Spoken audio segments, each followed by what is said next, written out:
I'm Daisy Martinez, and I want to welcome you to my kitchen.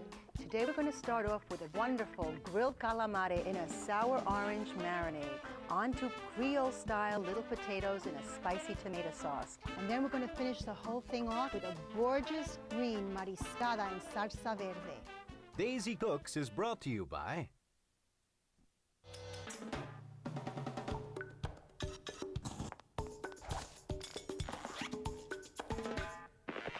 As Daisy says, eat great, feel great, look great. Marshall's. Brand names for less. All-Clad Metal Crafters. All-Clad is bonded construction. All-Clad is innovative design. All-Clad is professional equipment. All-Clad is a state of mind. Brillo with Oxy Action. For tough messes, Oxy micro bubbles lift and dissolve grease and grime. Brillo, cleaning solutions for your home for over 90 years.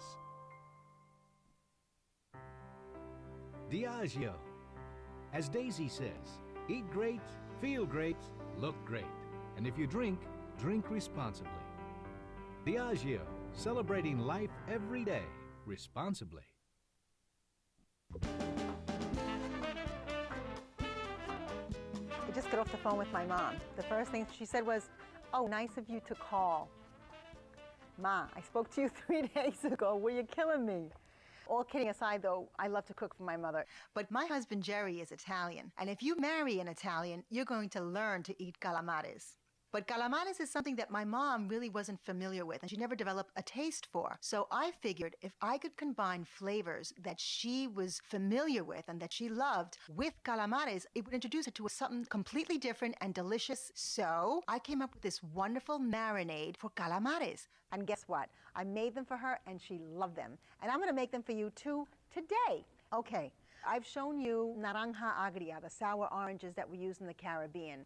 A nice substitute is a nice juice orange and a lemon, and you squeeze these two together and you have a little approximation. Or you can keep one of these sour orange marinades. You can find them in your ethnic aisle in the supermarket. I like to keep a bottle of this in my pantry because for a moment like this when I'm short of time, I just pull it out and there's no muss or fuss. So over here I have some clean calamari. You go to your fishmonger and you'll find these beautiful little tubes. Actually, you have to ask sometimes, can I have some tentacles? Because they'll just give you bodies. That's pretty much the way that you get it nowadays. You know, you set them in the marinade, and I have over here some beautiful garlic.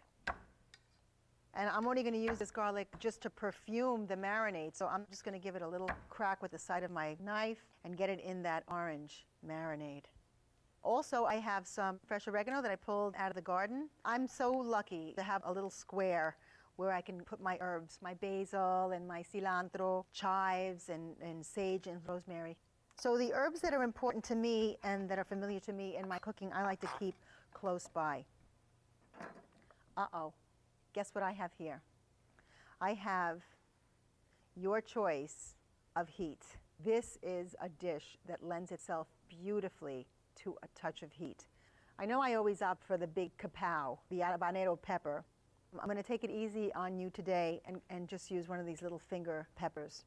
And if you wanted less heat, this is like in the middle of the road. You could go ahead with a jalapeno, which has moderate heat. And you'll hear me tell you time and time again that the heat of the pepper is in the ribs and in the seeds. But since I'm not going to actually cook the peppers at all, I'm going to go ahead and just roughly chop the peppers, ribs, seeds, and all. And I'm going to just add it right there to my marinade. A little salt. And I'm going to let that sit for a little bit. This I'm going to put in the refrigerator for a few minutes while I make some beautiful little spicy Creole potatoes for you. Papitas criollas. Okay, these are going to be ready in no time. I have here some little white potatoes with less than paper thin skin, and I have some boiling water here. I'm going to add some salt, and I'm going to add my potatoes. I'm going to bring these just to the boil, and then we're going to take them off. And I'm going to show you something new and way fun to do with them. While that's happening, I'm going to give you one of the 7 wonders, or this might be the 8th wonder of the world. What may that be, you ask? Sofrito. Sofrito is the cornerstone of Latin American cooking. It can be found anywhere from Spain, Mexico, Central America, South America, and it'll have little defining herbs which will clarify where it's from. We share it, we all love it, and you are going to love it as well. I'm adding roughly chopped onion, about a head and a half of garlic. I'm not shy with my garlic. A little tomato, maybe 2 chopped tomatoes. Let's give that a whirl. And I like to start with vegetables that have more water content in them so that it's easier to break down. You get a nice puree texture. Okay? Then I'm going to go ahead and add some of these Cubanelle peppers, which whenever I use green pepper, this is the green pepper that I use. I think it's milder and it doesn't have the sour note that a regular green bell pepper I find has. And over here I have roughly chopped red bell pepper. And let's go ahead and give that a whir. Fabulous. Cilantro, my next favorite thing in the whole world, and I like a lot of it. It's fragrant, it's got a little pepper thing happening. Its close cousin, culantro, which I want you to see these leaves. It kind of looks like dandelion leaves, but it smells like cilantro times 10. It's got a real peppery note in it. I just love it. If you happen by a Latin market and see it, grab it. It's absolutely delicious. And these little gems are ajicitos dulces. They have a little bit of bite to them, but have nowhere near the heat that a regular habanero would have. So I like to throw a couple of those in there. And now I'm going to go ahead and give my cilantro the final little pulse. What I love about sofrito is that your whole kitchen just perks up and wakes up, and there's all like wonderful things happening. It's amazing. Trust me. Really, I'm telling you, you have to try it. Okay, my potatoes, hello, are coming to a boil, and that's just about all I want them to do. I'm going to turn the heat off and take them over and drain them.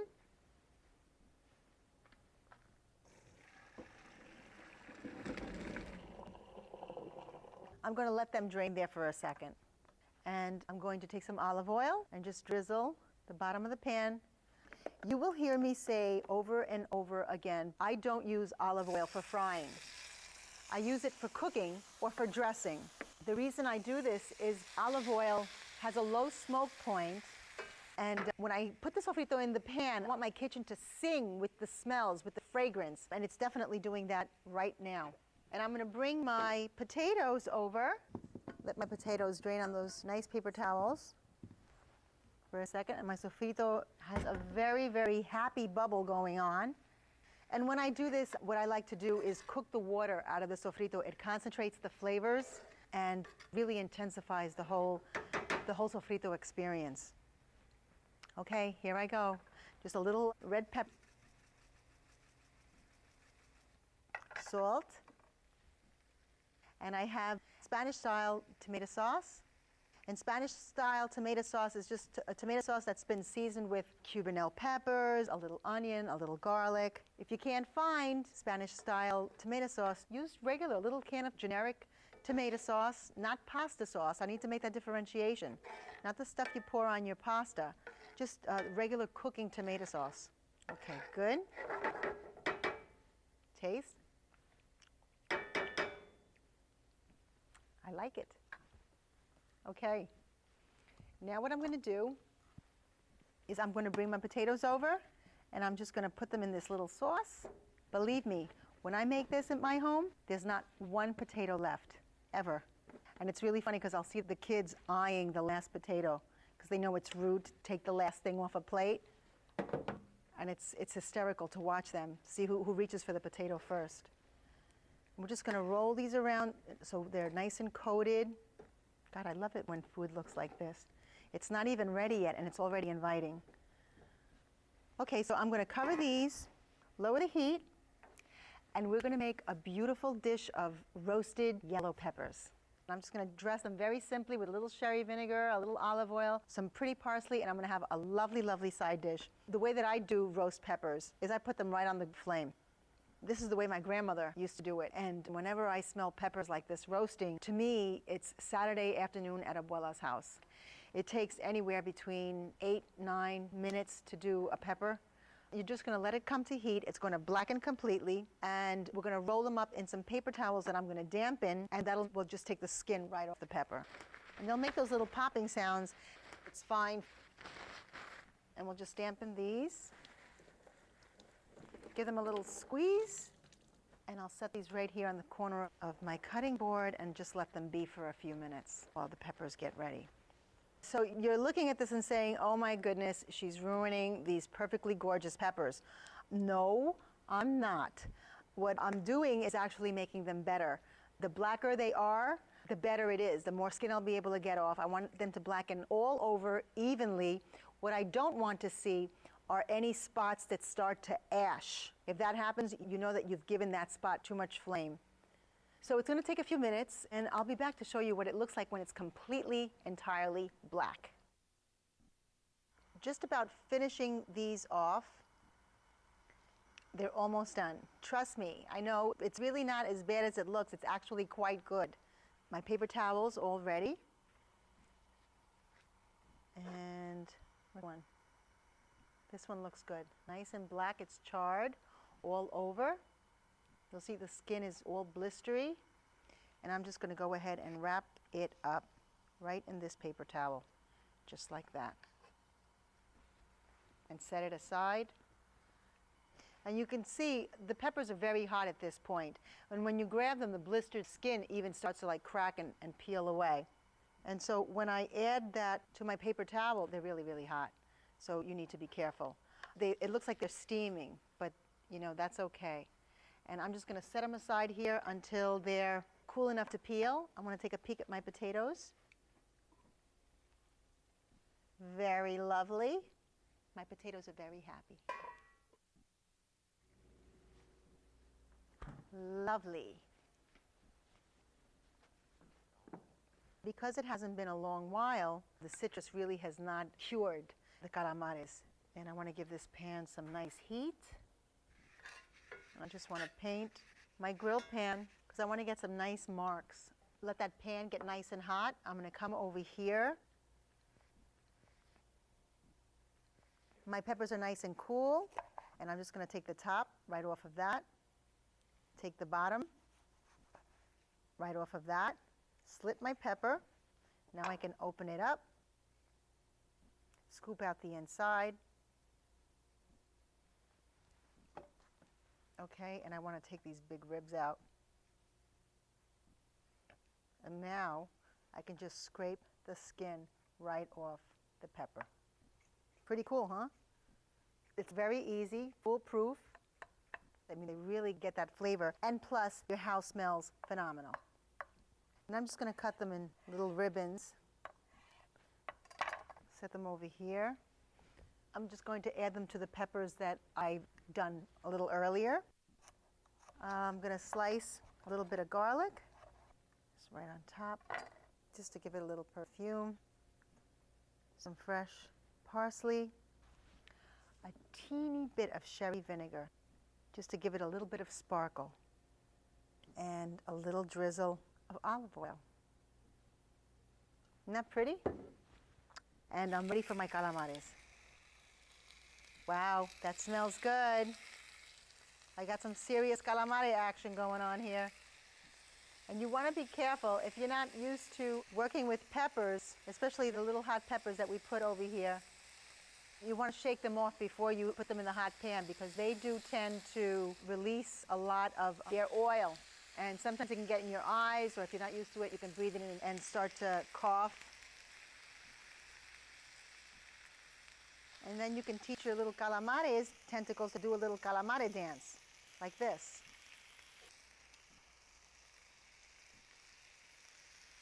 Go ahead, sweetie.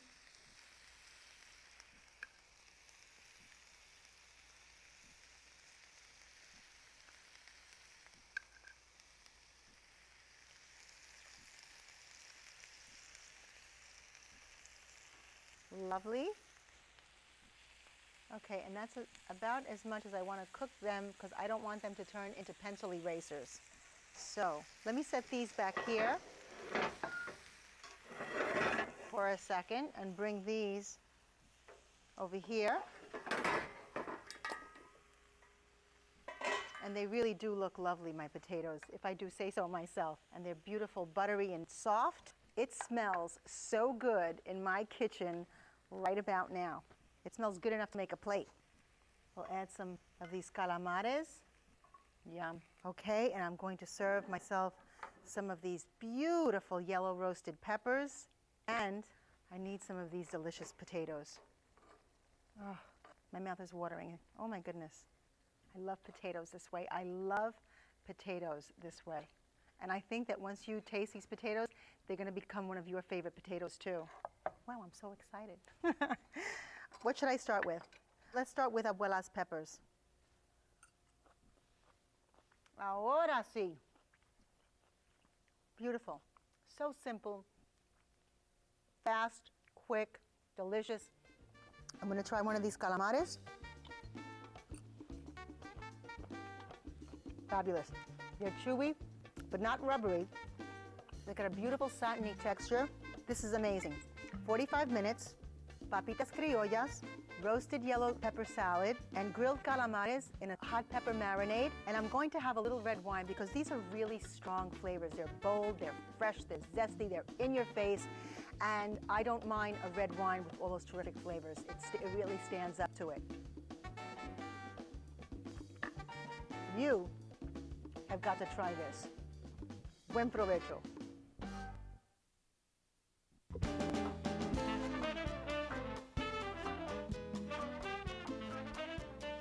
Mariscada and Salsa Verde, a beautiful collection of seafood in a broth made with garlic and parsley and white wine. What could be bad?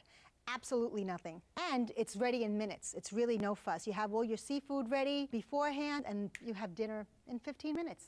Watch and see. Okay, I got some parsley that I'm going to finish chopping here.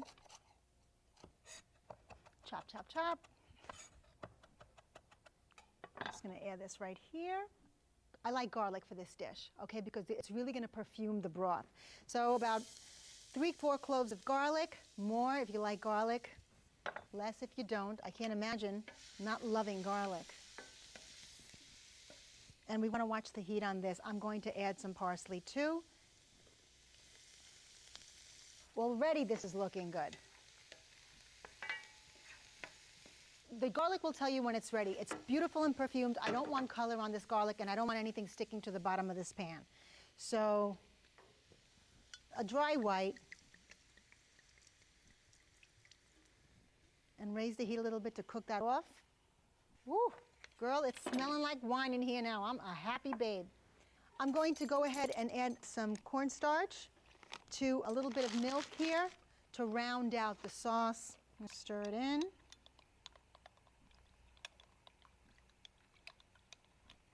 And I'm watching that wine.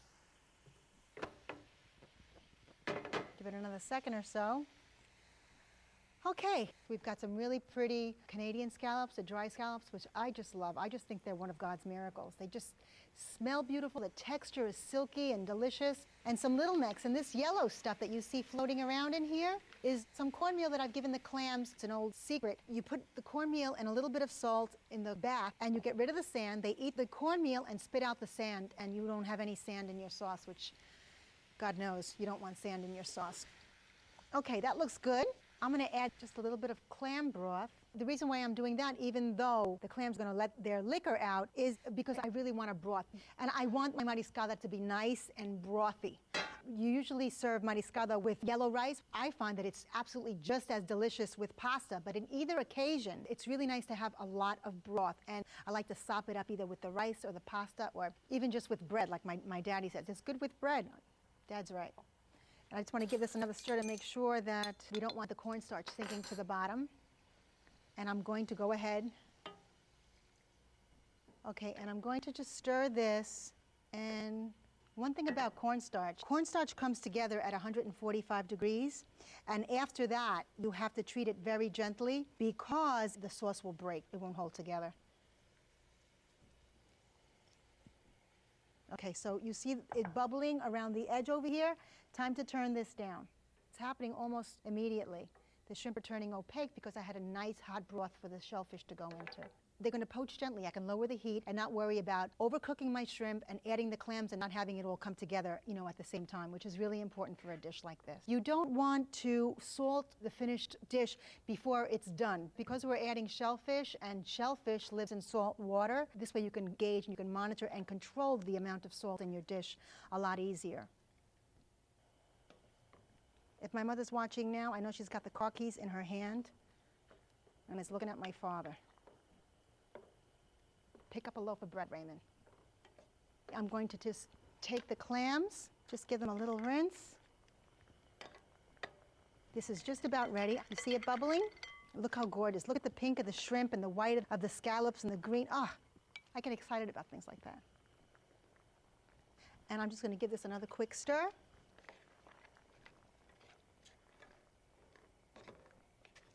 We're going to cover it. And these clams are going to come just to the point in about 7 to 10 minutes. We'll keep an eye on them. Okay, well, my kitchen smells like Mommy's coming over, and I'm going to go ahead and check, see how these clams are doing. Wow, that is amazing. Look at this, how gorgeous this is. But look how plump they are. Is that gorgeous? That's from that salted cornmeal water. And the scallops are just perfect. Look at the color of these shrimp. I'm ready to eat these shrimp. Okay, let's plate some of this. And you can see we have the nice broth that I wanted, because if you're going to serve this with rice or pasta or bread, it's just amazing. And I was right. I'm so anxious to eat this. I didn't even test for salt, but it actually is quite good. Let's pour. I want this broth on my platter, and then I have some fresh perejil to sprinkle on top, parsley. I'm actually getting very excited about this. First, I want to taste the broth. As I'm a soup girl, I like broth.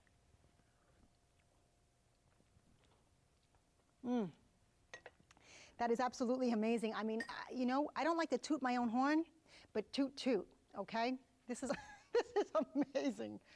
We have a song in Spanish that goes, no aguanto más, yo no aguanto más. It means I can't stand no more. I can't stand no more, no aguanto más. And if that wasn't, so here, what I told you, remember the bread? Nice, crusty, delicious bread? You just right in that broth. And this is a real papi move. This is my dad.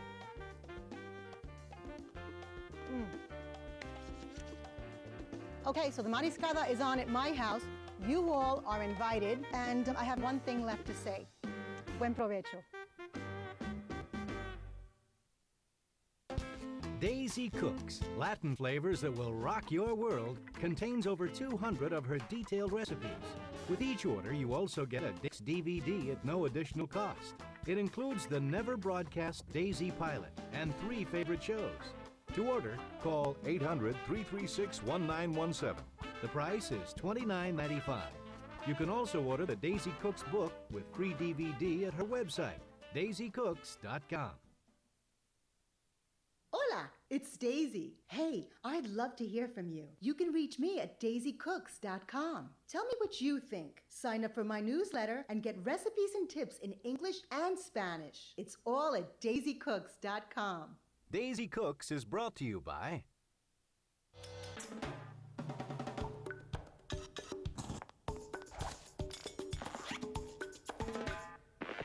As Daisy says, eat great, feel great, look great. Marshall's. Brand names for less. All-Clad Metal Crafters. All-Clad is bonded construction. All-Clad is innovative design. All-Clad is professional equipment. All-Clad is a state of mind. Brillo with Oxy Action. For tough messes, Oxy Micro Bubbles lift and dissolve grease and grime. Brillo, cleaning solutions for your home for over 90 years. Diageo. As Daisy says, eat great, feel great, look great. And if you drink, drink responsibly. Diageo, celebrating life every day responsibly.